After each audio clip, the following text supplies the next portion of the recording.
प्रचार का वक्त खत्म हो गया था। शहर भर में यादी पर हमारे वर्कर्स जिम्मेदारान काम कर रहे थे, तो सब अलग अलग हिस्से में हम रात में निकले थे कि हमारे वर्कर्स हर जगह पर फील्ड पर काम कर रहे हैं क्या। नजमाबाद की जो समाजवादी की ऑफिस है, वहाँ पर जब शान हिंद आई तो पहले तो एक आवाज़ आई, तो किसी ने ऐसा बोला कि यार वो फायरिंग किया गया है। और मैं जब वहाँ पहुँचा तो नवीद आलम और ड्राइवर और कुछ लोग महल्ले के उसके पीछे भागे, मगर ऐसा बोला जा रहा है कि वो लोग टू व्हीलर पे 2 लोग थे और टू व्हीलर पे वो लोग उधर से निकल गए। अब पथराव करने के बाद अभी मुझे एक फ़ोन आया कि वहाँ पे कोई हवा में फायरिंग की गई थी, अभी मुझे फ़ोन पर किसी ने बोला। अब ये डराने के लिए अगर की गई है कि इलेक्शन में कि हम डर जाएं या हमारे वर्कर डर जाएं, तो ऐसा मुमकिन नहीं है। हम निहाली लोग हैं, हम कभी डरते नहीं ऐसे वाक़यात से।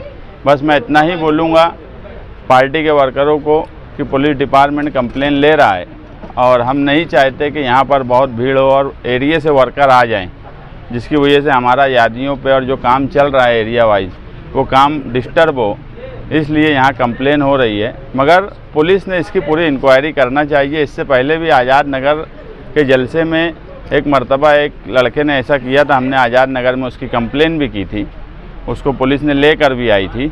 उसके बाद क्या हुआ उसका मुझे इल्म नहीं है, लेकिन ये दूसरा वाक़या हुआ है इसके बाद पथराव का, और इसको पुलिस ने संजीदगी से लेना चाहिए और जो लोग भी इसके अंदर शामिल हैं वो लोगों को गिरफ़्तार करना चाहिए, ताकि इसके बाद इलेक्शन में इस तरह की वारदात ना हो। वो एक लेडीज़ उम्मीदवार है, घर में बच्चे डर जा रहे हैं, और इस तरह का इलेक्शन हमको नहीं लगता था कि मालेगांव शहर में इस तरह से इलेक्शन लड़ा जाएगा।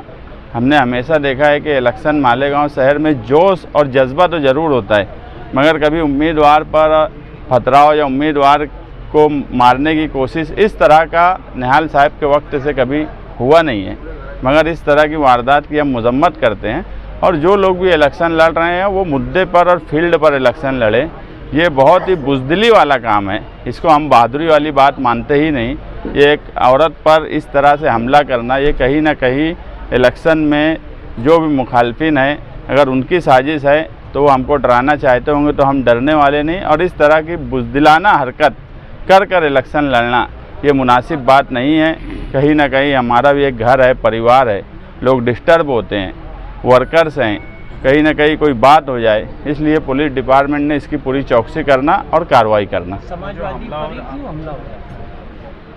अब ये तो पुलिस डिपार्टमेंट बताए कि ऐसा क्यों हो रहा है। पूरे इलेक्शन में आप लोग देखेंगे कि हमने कहीं भी इलेक्शन के अय्याम में ना हमने गुंडागर्दी की, ना हम इस तरह के वर्कर रखते हैं, ना हमारे ख़ानदान में कोई इस तरह का कामकाज करता है। जो भी गुंडागर्दी और बंदूक और गोली की बात हुई है, ये मुखालफिन मौजूदा एमएलए और साबिक एमएलए के स्टेज से हुई है, और हम लोग जो है मुद्दे पर इलेक्शन लड़ रहे हैं। कहीं ना कहीं कल से ये एहसास मुझे भी हो गया कि शहर तब्दीली चाहता है।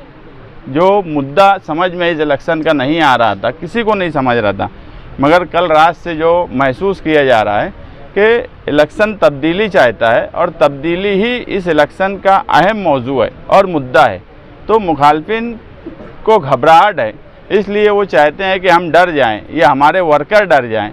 और जो आज ज़मीनी सतह पे हमारा काम है, आज फील्ड पर सबसे मजबूत अगर किसी का काम है इलेक्शन के प्रचार के बाद, तो समाजवादी के वर्करों का है। मैं समाजवादी के वर्करों से यही गुजारिश करूंगा कि डरने की ज़रूरत नहीं है, फील्ड छोड़ने की ज़रूरत नहीं है। इस तरह की बातें होंगी, अफवाह फैलेंगी, हम जो है पुलिस डिपार्टमेंट में कंप्लेन करेंगे और पुलिस से यही कहेंगे कि इस पर सख्त से सख्त एक्शन ले। हमलावर जो थे उनको देखा गया क्या? कुछ लोग उधर महल्ले के बोलते हैं कि उन्होंने देखा।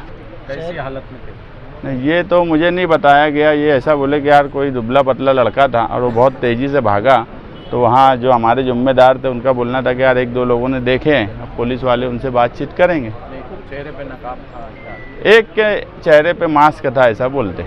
पूरे शहर में इस तरीके से अभी फ़ोन आ रहे हैं हमको भी, आपको भी आई कि शान इनके ऊपर फायरिंग हो गई है, गाड़ी के ऊपर फायरिंग। तो ये जो फायरिंग वाली बात है ये कहाँ तक की है? नहीं, जो पहले मुझे भी जब मैं वहाँ बैठा तो वहाँ जब लोग भाग के आए तो फायरिंग की ही बात बोले, मगर गाड़ी पर पत्थर चलाए और शान इनका ऐसा बोलना है कि वो कुछ निकाल रहे थे, जब तक वो नीचे झुकी उस वक्त तक लोग जब आगे भागने लगे तो वो भागे। फिर बाद में ऐसा मालूम पड़ा कि यार कोई फायरिंग हुई है, उसकी मुझे मुकम्मल जानकारी नहीं है। जिस वक्त ये हमला हुआ उस वक्त उम्मीदवार गाड़ी में थे? हाँ, गाड़ी में थे।